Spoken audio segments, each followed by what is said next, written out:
This is one of the things that I noticed. Every time we make videos, you look significantly taller than me. Yeah. Significantly It's bigger. the torso. That actually happens. Like, you can be shorter than someone, but then when you sit down, you look taller because of the torso difference. That part. Yeah. That part. So. So I actually wanted to dig deep, and I'm gonna be the one interviewing. I'm gonna be digging into Marcy right now. Okay. And it's gonna be about her Nigerian culture, right? Because she's from Nigeria. Her family's from Nigeria. She didn't grow up in Nigeria. She's part of the diaspora. Yeah, the diaspora. Diaspora. There you go. Yeah, she's part of the diaspora. So I know that they have a lot of like kind of different perspectives sometimes than ones who grew up in the land, you know. And I just kind of want to understand that. One of the very first questions that I wanted to ask you, and I know this is kind of just like jumping straight into it. What's one of the biggest differences you notice between Nigerian men and African American men? The biggest difference is, honestly, I think with Nigerian men, they're not as like expressive. I think there's more like patriarchy influence in Nigeria. So it's more about like, you know, just spending money and I'll buy you this and maybe like sweet words, sweet talks. But I think with like African American men, they're more like, there's more conversation and more like, you know, emotional intimacy. Did you experience some of the like, when you, because you just came from Nigeria, I mean, you was out there for a month and you said you already ran into like people, at least in your family and stuff like that, with kind of some contradicting beliefs. Is there any other experiences that you like experienced in Nigeria to where it became very clear like this is like a problem? Like, did you get any crazy remarks made on you to the street? Like, you know, like... Yeah, I mean, there were remarks. I went to like the, what's it called, the market, the supermarket, and I didn't know there was that many people. Like, cause it's like a smaller town in Sapler. It's called Sapler in Delta State, and it was just more about like my body, and then just like they call me Lagos girl because like I looked more kept, so people assume like, okay, if you look kept, you're coming from Lagos, you're coming from a city. I honestly kind of zoned out the comments because it was just kind of like, but it was just general look, compliments, and you're fine, whatever. Just silly things. I noticed you posted something talking about racism. Yeah. You know, that kind of like blew up a little bit. Yeah. There was a lot of people actually like, there was a good amount of people agreeing, but there was a good amount of people not agreeing, saying, you know, black people make everything seem like racism was like more serious than it is. And maybe that is an African American, you know, perspective more, because we've seen the effects of what that does and, you know, etc. How do you think slavery or the perspective of slavery differs from a person who grew up in Nigeria and their family was still in Nigeria and they never really experienced that versus, you know, a Nigerian who may have been affected by that and they're more African American more. They still have the last name, but they don't have no ties to... Right, yeah, the difference in perspective is pretty big, I would say, because like I know Nigerian schools, they don't really talk about slavery that much from what I've heard.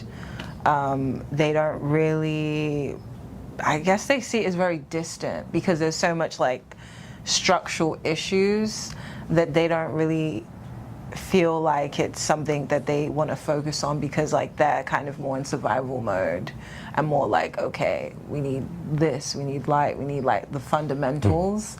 So they don't even go to that direction. And I think for like Nigerians that grow up in the West, like we can feel the weight of the energy because it's like very subtle in the West of like the racism. Like you can feel when you're just constantly being observed, where you're not being like seen as a person. And I think it's just like an energy thing that shows up more so than like a, you know, more so than like a this is like in your face and this is slavery and this is the history. Like it's, I think Nigerians in the West understand it and can be like, yeah, we get the weight of this, but people that aren't in that position don't really go too much into it. That makes sense. It does. When was one of the times that you recall where you felt as if you experienced racism because you were Nigerian? Not because you were black, because you were Nigerian.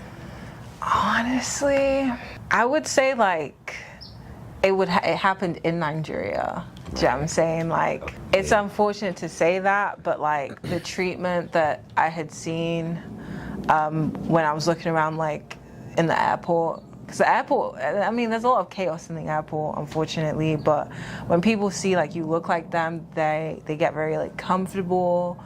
And then there's these like assumptions, like I can just talk to you recklessly, I'm not going to benefit from you. But then, so you feel like, to me that feels like racism, because you're obviously treating someone different. And then you see a white person who's coming in, or an Asian person, and then they're like, oh, I need to make sure you have a good experience here. Like there's more of like a incentive to... I don't know if this is the right word, but do you think that's more of like classism? They see you and they automatically expect you to be poor or have less resources, but they see another race and associate that with more wealth, so they treat them better?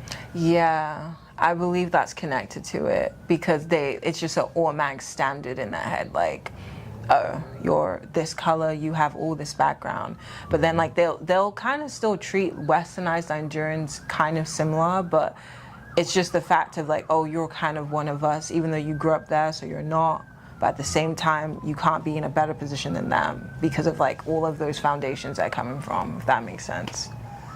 So how is the diaspora kind of like building generational wealth and building, because, you know, like, because I know that's kind of like a deep question, but it's like, if they don't have certain ties back to the homeland, how are they necessarily like bridging that? If you make, because from what I understand, most people leave that country to come here to build. yeah. You know, so how is the diaspora continuing what their parents did by bringing them here?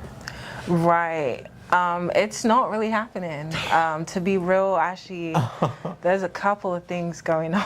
It's so rare to have like someone who hasn't lived in Nigeria go back to like do something in a place that technically is foreign to them but connected to them. Most of the time, Nigerian parents, they kind of come here, you know, they grind. There's also like a certain classism too. For you to even be able to move out the country, you're already in a different like zone in Nigeria. So there's already like certain I would say mentalities they come in with, where like, I'm privileged a bit in Nigeria, and now I have to be even more privileged here when they move. So they'll say things like witchcraft, family, like it's a really big thing. These are conversations. They called you like they say you're doing witchcraft just because you've moved to America? No, they don't want like their kids that grow up here to be going back to Nigeria because of witchcraft. Like that's the issue. Yeah. Religious trauma. Yeah. Yeah, brainwashing. It's deep. It's like, I had a cousin and I'm like, oh, you should come to Nigeria. And she's like, nah, like every time my mom went, she got sick. There's nothing there for me. Oh my God. Yeah. My mom kind of has that same perspective a little bit. Because from what I understand, somebody who was doing voodoo on her was African lady. Yeah. Yikes. So they do have that. That is an African American ideology. They correlate you guys to like witchcraft and voodoo and spells and that is crazy a thing. It's a thing. It's 100% is a thing. I think it's slightly overemphasized. It's a lot of fear-based energy because a lot of Nigerians are very religious. It's not like this huge group where people are like out to get everyone, but it's still happening. It's just they'll push that to like kids like me, or like, I mean, you know, adults, or you know what I'm saying. They'll say, yeah, don't go there, this is that happening, and my family, that is, you can't trust them, and there's a lot of trust issues. So the kids like me that grow up here and become adults, they don't even know how they can give back because there's so much tainting about Nigeria, and like I'm in a position now where I'm like, there's a lot of people doing things there. There's people who are Asian, who are Arab, who are deciding to go to Nigeria to make money. Why wouldn't we also put our brain there? So building wealth is just more like you build wealth in the States for your intermediate family, but you're not going to do it for the people who don't have that same opportunity. Because it's very possible if people put their mind together and say, let's do this, we can make something happen. And, you know, it could be in anything. It could be in hospitals. It can be in really big, like, you know, like institutions. And because of all that fear and all of that negative projections, it deters people from coming back and even implementing and building that wealth. So they only see it as just do it where you grew up. Yeah. So how have you dealt with survivor's guilt? Do you know what that is? Yeah, isn't it like where you see everyone else kind of, the cracks happen and you when you make it out of a situation and you look back and see other people who didn't make it out of the situation. Like sometimes like car crash survivors have survivor's guilt when they're the only one that made it out the car crash. Right, yeah. How do you manage that, you know? Honestly, feeling bad for them and being like, you know, damn. I guess like I don't really have it too much because like when I look at my parents, they didn't actually have the typical immigrant story. They were it speaks to me.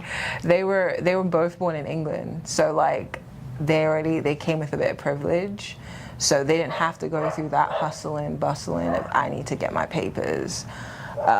So that transition through things were easy, and I didn't really have that like intermediate, like this is in your face, like we survived energy, because I think they were privileged too. But when I look at like family members and, you know, people who are a little bit extended away from that, I wouldn't say it's more of guilt. It's just like, oh, this kind of sucks, you know, like, damn, I'm sorry, this is your positioning right now. Do they look at you as like from a sense of entitlement, like you're supposed to help them or you should help them because your circumstance may be a little bit better than theirs? Yeah, it does come with a lot of that, unfortunately. A lot of like our parents can say like they would send a lot of money home to the point where like they're not even having enough for that intermediate family because they know like, wow, like these dollars compared to this naira, what is this to send? But then it does like enforce a cycle, and then it's like, you know, Nigerians are very family orientated, so you get sucked in because it's like I'm for family, and then you don't have those boundaries. So more often than not, Nigerians don't really have the boundaries. Like they just see you're good, you've been good, what is it to give me some of this? And then it does turn into like the entitlement, and then it turns into I did this for you, so you gotta do this for me. Because I did get hit with that recently, and I'm like, what the hell? I just met you last year. I don't know who you were most of my childhood life or adulthood life. Just because you said you let me get, she was like, oh, I had your, I got like your hair done. I helped get your hair done. What do you have for me and stuff? And I'm like, you just suggested a hairstylist. That's not like a thing where I'm now buying you this like really big present for a suggestion, you know? Right. So how do you maintain healthy relationships in that type of space where people are expecting so much of you and you're actively telling them no? It's a lot of save face energy. For me, I'm just gonna smile and just laugh like, huh. And cool, you know, we'll have the chat later, and that chat just won't come. So it is a lot of, yeah. But that's what I'm saying, don't they start feeling some type of way? Like can't that breed resentment? It'd be like, oh yeah, we're gonna talk about it, then you just dip out and the talk never happened, and it's just like. Yeah, it definitely builds resentment, for sure, because they're like, oh, why isn't she giving anything? But they're not in any position to force you to do it. Like they can't, unless they like, again, there are these fears of kidnapping, and like there has recently a governor got kidnapped and stuff of the state, and you know, it was deep. So people do plot and stuff like when that jealousy and hate is really heavy, that's the only danger, that someone can go so far in their brain to get that far. So it does happen, and that's usually the result when it gets to extreme level.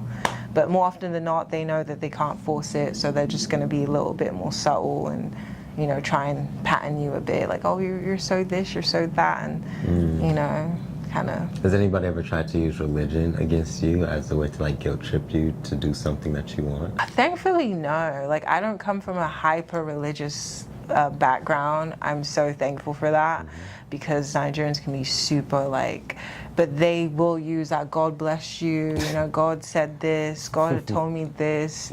The industry, it's like, I call it the church industry.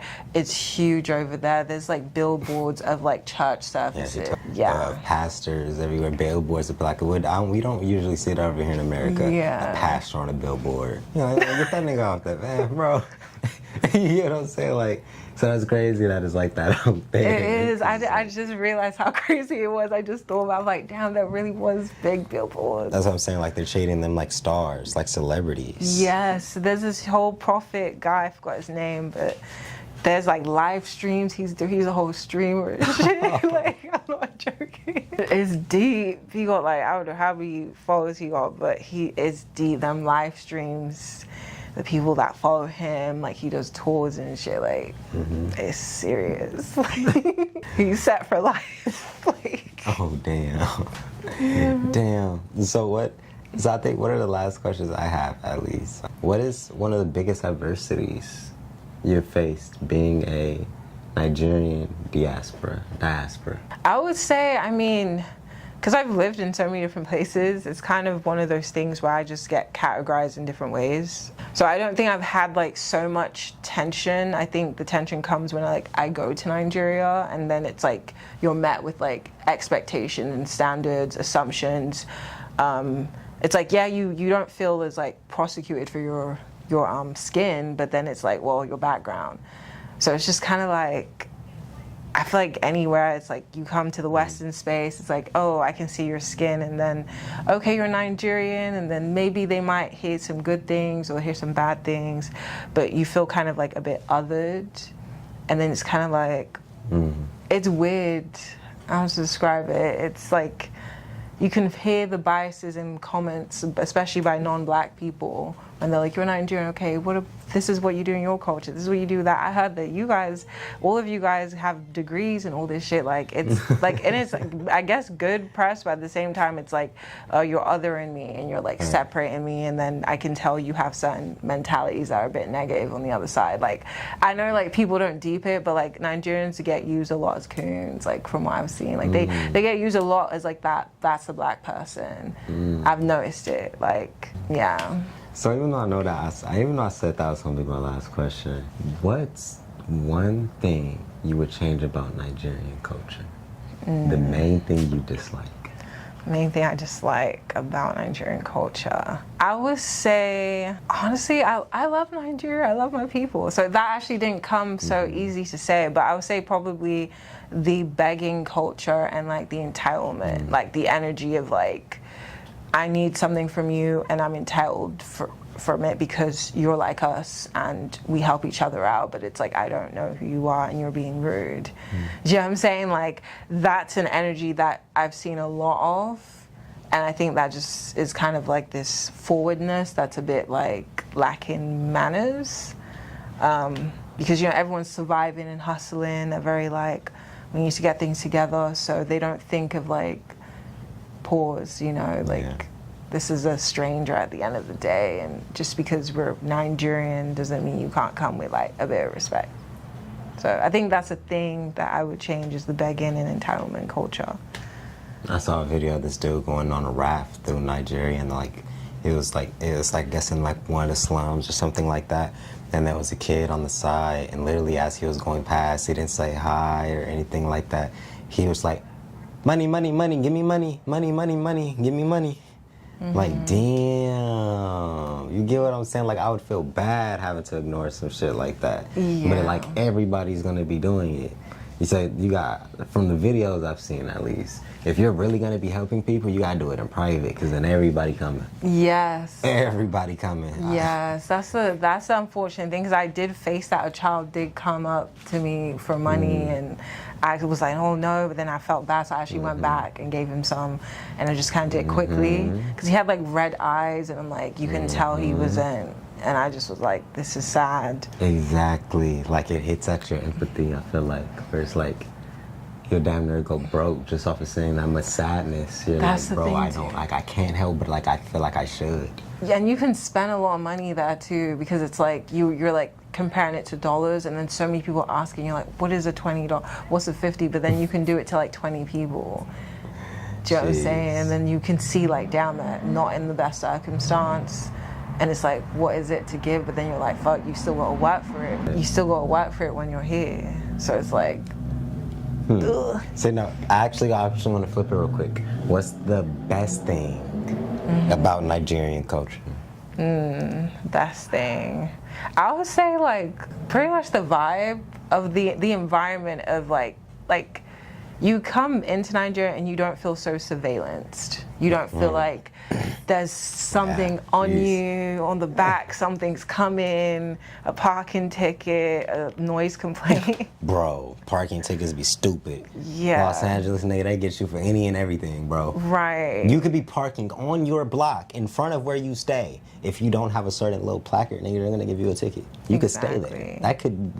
You could be parked in front of where your registration, it says like the car is registered to, you will get that ticket. You need a placard. You need to pay them to park where you're in front of your house. Right. If not, they're gonna ticket you every fucking week for as long as they can. And you can't just not pay it. They'll show you your registration. My car registration was $600. And I'm almost certain it was because of tickets, because there ain't no way in hell. Right. You get what I'm See saying? the energy behind that, like there's so much. That's really the vibe. Like that's so much pressure off of you. Like you imagine you gotta like my God. worry about parking for at a house you're already like paying for, and now you gotta worry about, oh, when can I park? Where can I park? And you're already paying, and now they're making you pay again. Like there's so many loops here, but like in Nigeria, it's like. Okay, you pay for the year, right? Mostly, boom, covered. Parking ticket, what? That doesn't even exist. Wow. It's just more like, as long as you're not blocking someone, like that could be a thing where people like, we gotta really move your car, we don't care what happens, but more often than not, if you're just parking like a civilized person, you're set, and that's so much pressure off of you. It's just so much pressure of like all the extra loopholes of money and stuff. Yeah, like they stalk you out here for money, like that, like they're vultures. Like, man, I literally see people in like the UCLA area. There's those ticket officers, they literally walk around and hunt like all day. Like that's their job, is to look for victims and look for people who's metered and ran out and they didn't come back fast enough. They get that's a quota. The police too. The police don't protect and serve out here. They hit quotas out here. Do you guys know that they have a quota they're supposed to hit every day? So they're gonna pull over more people than they necessarily supposed to or they want to, because if they don't, they might get fired. right.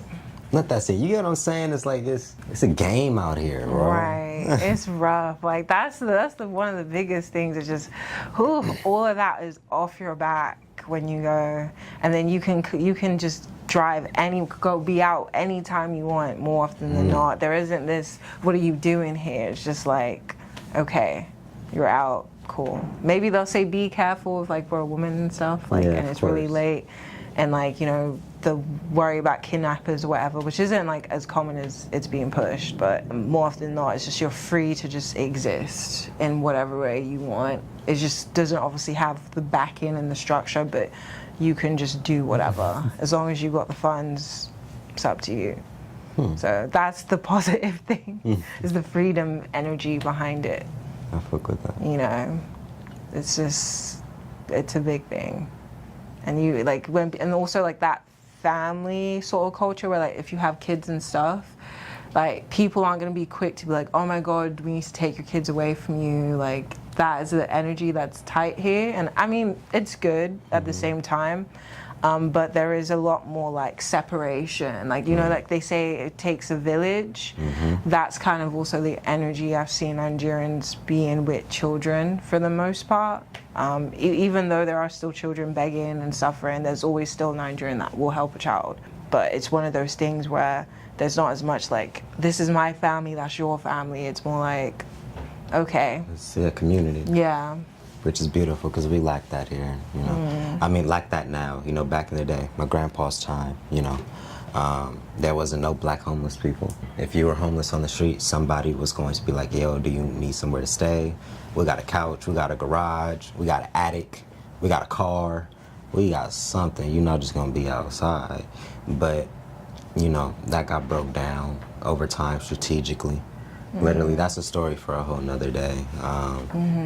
They broke that type of dynamic down over here. They really did isolate us and put us in survival mode, turned us against each other.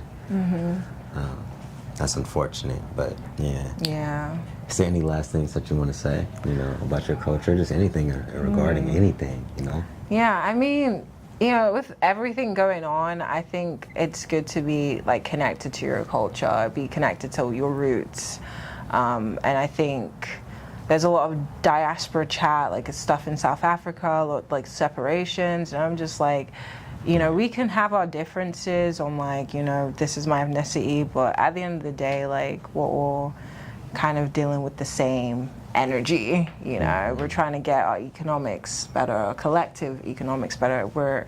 You know, that could be something we can work on. Also our trusts, you know, even though Nigeria has that energy, there's still a lot of lack of trust, still a lot of, you know, like back and forths, and I think if we were to build our collective trust, it would put us in a really good position. And just also just embracing differences and not be attacking differences. Like, I just find it so like annoying seeing, you know, black people like treat people that look like them like weird, and then like people who don't look differently, they're like paving this ground and saying, don't worry, I got you. But then, you know, I just want a lot more like self-love for everyone and for ourselves and for each other, and just keep rolling through that direction. I love that. All right, y'all. I think that was it for this episode. Y'all know where to find Marcy, of course. Ain't her first time on the page. Right. But we gonna see y'all in the next video. I love y'all.